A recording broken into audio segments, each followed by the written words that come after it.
Arif Aiman Hanafi akan dipilih sebagai pemain terbaik dalam Konfederasi Bola Sepak Asia (AFC).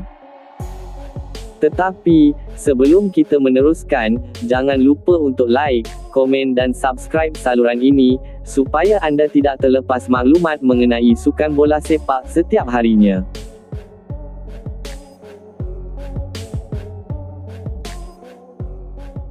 Bintang Harimau Malaya, Arif Aiman Mohamad Hanafi berbesar hati apabila muncul sebagai rakyat Malaysia pertama yang tercalon untuk anugerah Pemain Terbaik Tahunan Konfederasi Bola Sepak Asia (AFC).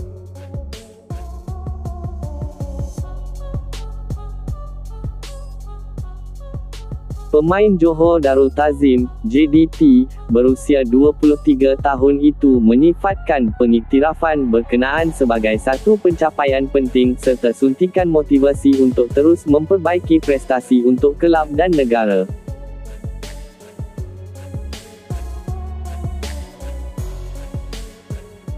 Saya sentiasa berusaha memberikan yang terbaik untuk kelab dan negara, dan saya teruja menjadi rakyat Malaysia pertama tercalon, katanya seperti dipetik dalam media sukan hari ini.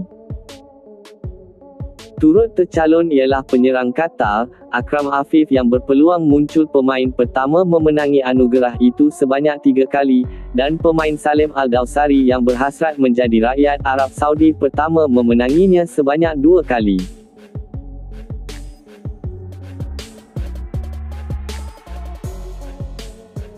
Sementara itu, Arif Aiman ialah calon kedua dari Asia Tenggara selepas Tersak Chaiman dari Thailand yang pernah tercalon pada 2003.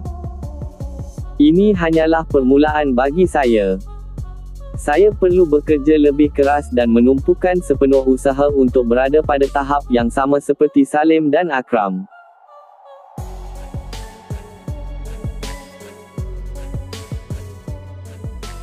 Saya akan menjadikan mereka sebagai inspirasi untuk lebih bertanggungjawab, mencapai tahap terbaik, kata pemenang anugerah pemain paling bernilai, MVP, Anugerah Bola Sepak Kebangsaan, ABK, selama 4 tahun berturut-turut itu.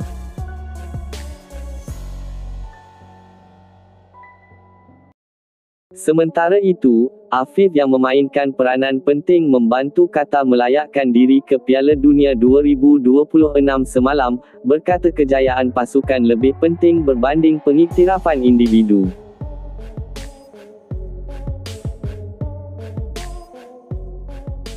Anugerah untuk pencapaian individu sememangnya istimewa, namun bagi saya kejayaan pasukan lebih bermakna. Banyak pemain hebat lain juga layak untuk menerima pengiktirafan ini.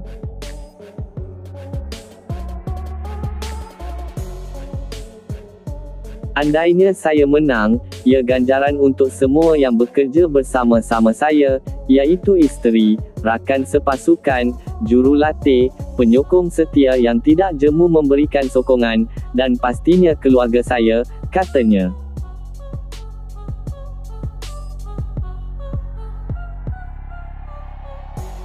Sementara itu, Salim yang turut berkongsi pandangan yang berkata, bagi saya, apa yang paling penting adalah pencapaian pasukan, dan kemudian barulah anugerah serta pengiktirafan individu.